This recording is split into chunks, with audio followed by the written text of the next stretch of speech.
দশরথের জয়, জয় মহারাজ দশরথের জয়।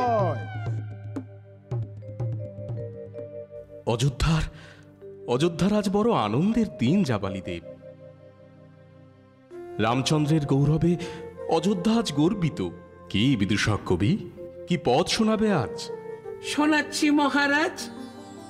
আমি বলি মহারাজ, অযোধ্যার পতি নবপদ রচি আমি অভিনবতী। এতদিন কাব্য ছিল দশরথ গান, এখন গাহিব গান মধুরাম নাম। তারকা বধিল রাম ভয়াল রাক্ষসী, মেঘ কেটে গেল আজ গগনেতে শশী।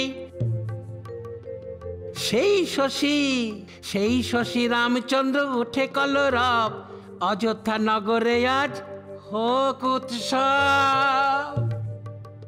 সাধু সাধু সাধু। মহারাজ দশরথ, অঙ্গদেশ থেকে যে সন্ন্যাসী এই আনন্দ সংবাদ নিয়ে এসেছেন তার কথা আগে শোনা হোক। আপনি ঠিক বলেছেন মন্ত্রী সুমন্ত্রদেব। বলুন সন্ন্যাসী, আপনি বলুন, কি বার্তা নিয়ে এসেছেন আপনি? মহারাজ দশরথ, আজ তারকাবন মুক্ত। রামচন্দ্র সেই ভয়ঙ্করী রাক্ষসী তারকাকে বধ করেছেন। মুনি ঋষিরা ফিরে আসছেন তপবনে।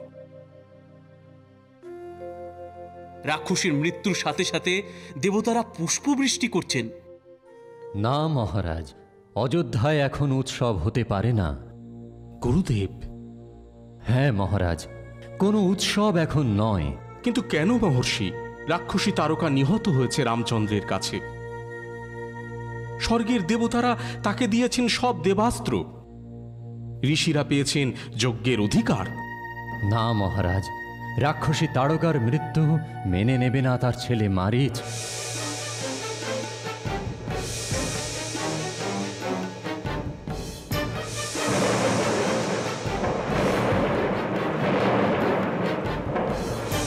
মায়াবী রাক্ষস সে।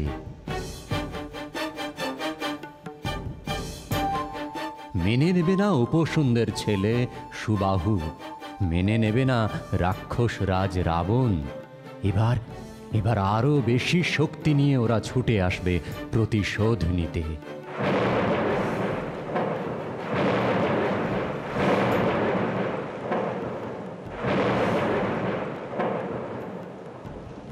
বশিষ্ঠদেব ঠিক কথাই বলেছেন মহারাজ। তাহলে এখন আমরা কি করব বশিষ্ঠদেব? অযোধ্যার মন্দিরে মন্দিরে রামচন্দ্র আর লক্ষ্মণের জন্যে প্রার্থনা শুরু হোক মহারাজ। প্রার্থনা করুন রাক্ষসদের পরাজয়।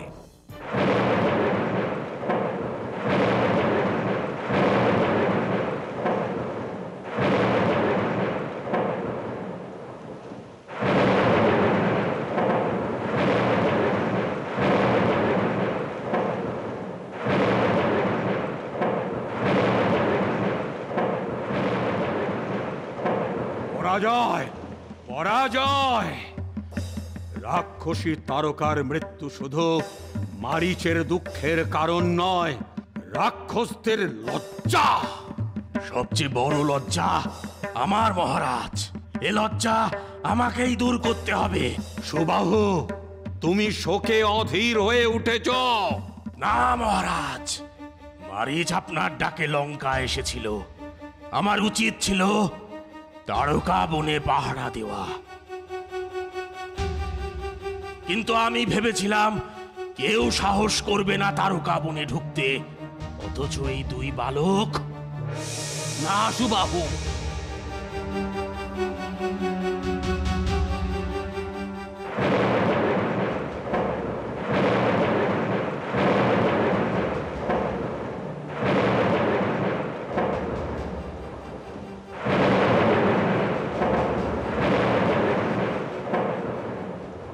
আজ আনন্দে তারা আবার যজ্ঞ শুরু করেছে। ওই যজ্ঞশালা ধ্বংস করে ঋষিদের বধ করে আমি আমার মার হত্যার প্রতিশোধ নেব।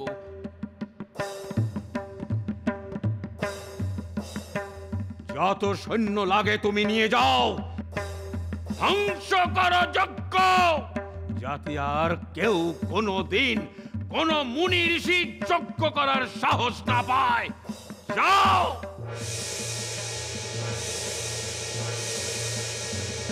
তাই হবে রাজা, যজ্ঞ আমরা পণ্ড করবই।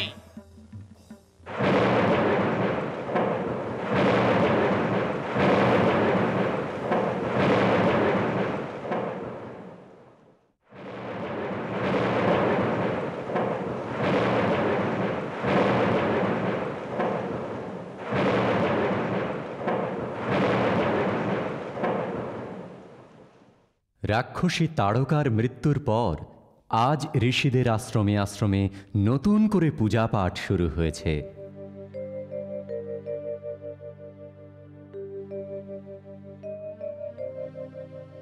আশ্রম ধেনু নিয়ে চড়াতে বের হয় আশ্রম বালকেরা। কোথাও ঋষি বালকরা সামগান শুরু করে, কোথাও যজ্ঞের আয়োজন চলে।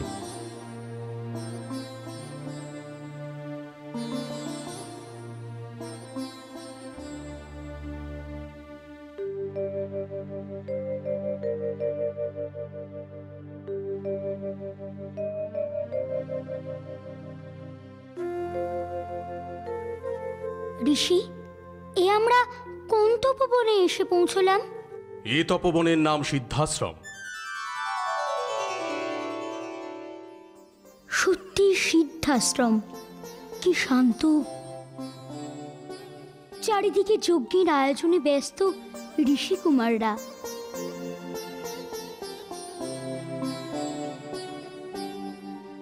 আশ্রমের হরিণগুলো কেমন নির্ভয়ে ঘুরে বেড়াচ্ছে দেখো। হ্যাঁ, ওরা জানে আর ভয় নেই কোনো। আশ্রম বালিকারা ফুল তুলছে, মালা গাঁথছে। এবার বোধহয় যজ্ঞ শুরু হবে। এই তপবনের নাম সিদ্ধাশ্রম কেন ঋষি? কোনো মহর্ষি সিদ্ধি লাভ করেছিলেন, তাই না ঋষি? হ্যাঁ, দৈত্যরাজ বলির অহংকারকে চূর্ণ করেছিলেন বামন রূপী বিষ্ণু। সেই তপস্বী বামনের তপবন এই সিদ্ধাশ্রম। রাক্ষসদের আক্রমণে এই সিদ্ধাশ্রমের যজ্ঞ বন্ধ রামচন্দ্র। এখন তো যজ্ঞের কোনো বাধা আর নেই প্রভু। রাক্ষসী তারকার তো মৃত্যু হয়েছে, কিন্তু এখনো আছে তারকার পুত্র মারীচ, আর আছে হিংস্র রাক্ষস সুবাহু।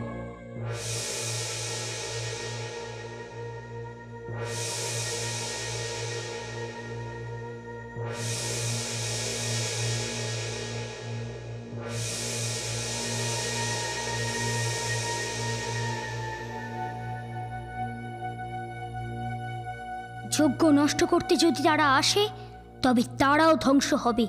আমি রক্ষা করব এই সিদ্ধাশ্রম। ঋষি, কি সিদ্ধাশ্রমের গল্প শুনতে চাও বুঝি? হ্যাঁ, খুব কৌতূহল হচ্ছে। সেই দৈত্যরাজ বলি, সেই তার স্বর্গ বিজয়। শুধু স্বর্গ জয় নয় লক্ষণ, ত্রিভুবন জয় করেছিলেন বলি। স্বর্গ থেকে দেবতাদের পাঠিয়েছিলেন নির্বাসনে। নির্বাসনে? দেবরাজ ইন্দ্র? স্বর্গের সিংহাসন হারিয়ে দেবরাজ ঘুরে বেড়ান আশ্রয়ের সন্ধানে।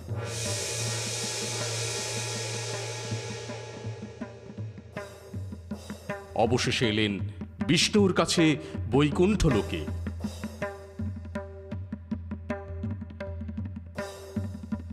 বলুন দেবেন্দ্র, অমরাপুরীতে কোন বিপদ এসে উপস্থিত হলো যে রাজ্য ত্যাগ করে আপনি বৈকুণ্ঠে? আমরাপুরী স্বর্গ আজ আজ দৈত্য রাজ্য নারায়ণ। দৈত্য রাজ্য?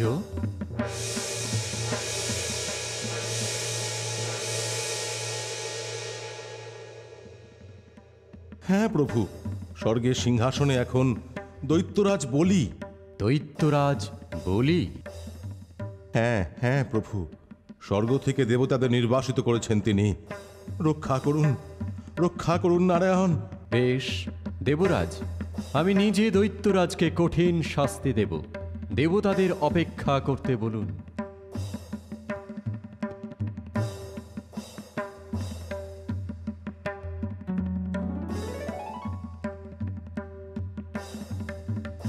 নারায়ণের কাছ থেকে অভয় পেয়ে ইন্দ্র বিদায় নিলেন, আর নারায়ণ জন্ম নিলেন ঋষি কশ্যপের পুত্ররূপে দেবী অদিতির গর্ভে। বামনরূপী নিষ্ঠাবান তাপস বামন তপস্যা করে চললেন এই আশ্রমে। তপস্যায় সিদ্ধি লাভ করে এই তপবন সিদ্ধাশ্রম নামে পরিচিত হল। কিন্তু দৈত্যরাজ বলির অহংকার তখন ত্রিভুবন জুড়ে। বলি যজ্ঞ শুরু করেছেন। সে যজ্ঞে যে যা চাইবে তাকে তাই দেবেন তিনি।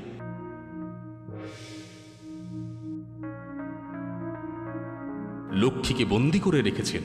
এই যজ্ঞের দান উৎসবে বামন এলেন বলির কাছে।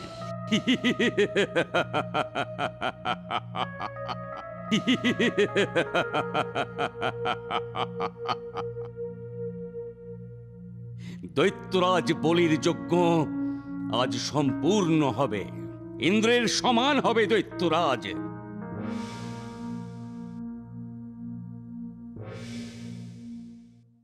লক্ষ্মী আমার ভান্ডারে বাঁধা। এসো এসো, যে যা চাও সব প্রার্থনা পূর্ণ করব আমি। কে আছো? এসো এসো।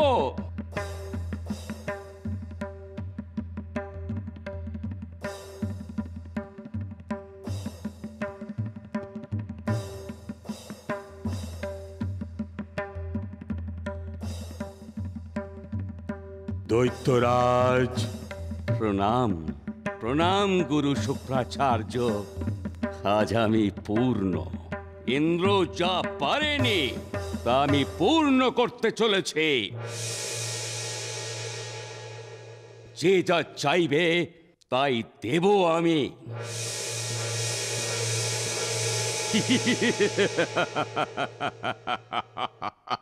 দৈত্যরাজ, এ সংকল্প ত্যাগ করো দৈত্যরাজ। এ অহংকার। যে শ্রেষ্ঠ সে অহংকার করবে। আমি যা করতে চাই তা করতে দিন গুরুদেব।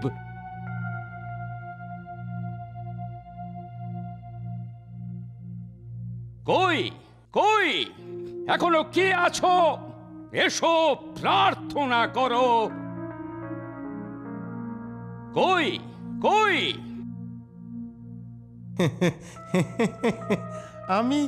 আমি প্রার্থী দৈত্যরাজ, বামন সন্ন্যাসী। বামুন?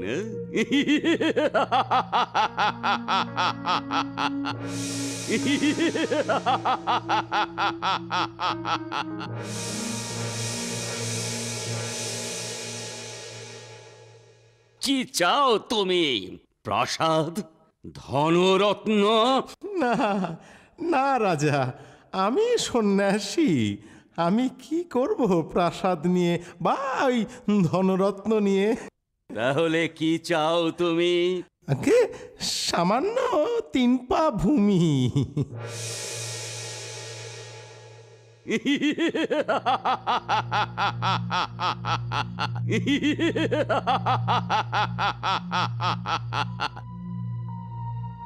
তিন পা ভূমি? হ্যাঁ, যা একমাত্র আমারই হবে। আমি নিশ্চিন্তে বসে ওখানে ধ্যান করব।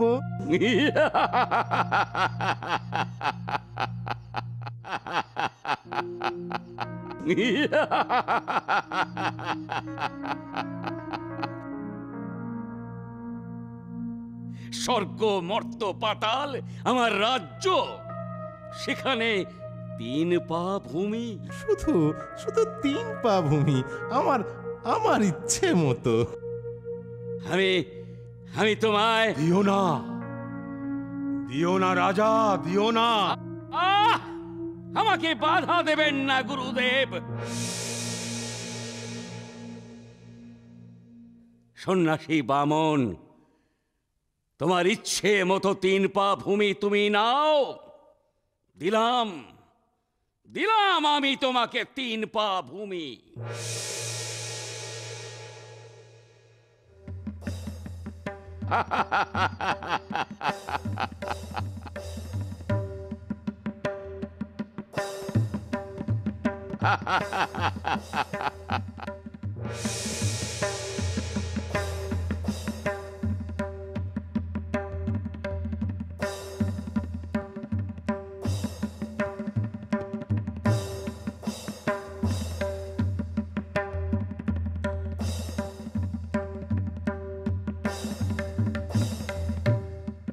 এক পা ভূমি হলো স্বর্গভূমি, আমি গ্রহণ করলাম।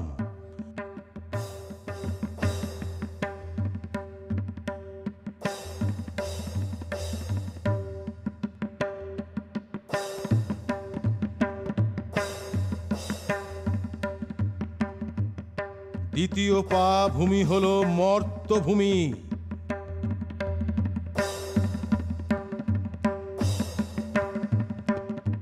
আর তৃতীয় পা কোথায় রাখি বলিরাজ?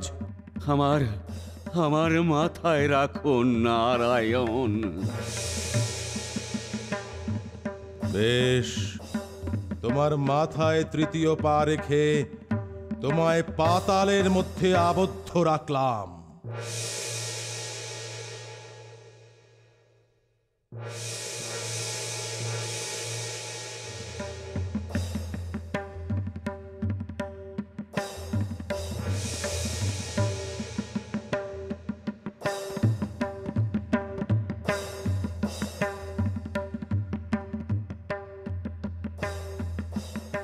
যুগে যুগে যে ভগবান দুষ্টের দমন আর শিষ্টের পালন করে চলেছেন, সেই নারায়ণের তপস্যা ভূমি এই সিদ্ধাশ্রম। সত্যি সিদ্ধাশ্রম, কি শান্ত। সেই সিদ্ধাশ্রম অপবিত্র করতে সাহস করে রাক্ষসেরা? হ্যাঁ লক্ষণ, জানি না তারকার মৃত্যুতে রাক্ষসেরা থামবে কিনা।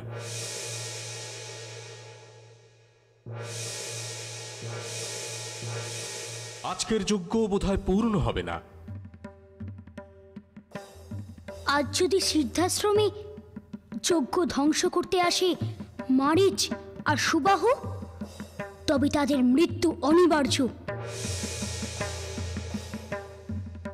ঋষি, সিদ্ধাশ্রমের ঋষিরা আপনার কাছে আসছেন।